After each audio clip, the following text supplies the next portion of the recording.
এরকম ভিডিওকে মিস করবেন না প্লিজ। এই ভিডিওটা দেখুন কি বলে।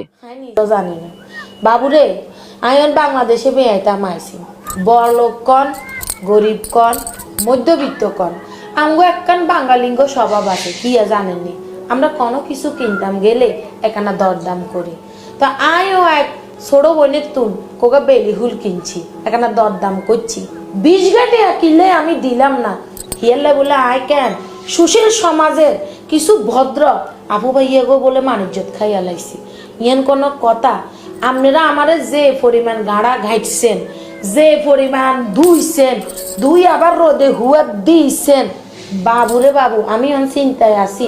বোন হুলালি তো বাইরে লয়ে গেছে, আই হুলালির কাছে যাই কেন ঠ্যাং দুই আনছে মাপসার কমু বলতো তুমি কিনলা আই হুলগুন কিনছি, আচ্ছা চুরি করি না, আচ্ছা হিতির তোর হুল টানি আনি গায়ে টান দিয়ে চলি যায় না, আপনি আর কি মর্ম নাই অবশ্যই আছে। আর আপনারা যারা আরে এত বছর ধরে ফলো করেন আপনারা জানেন না আমি মানুষের দিই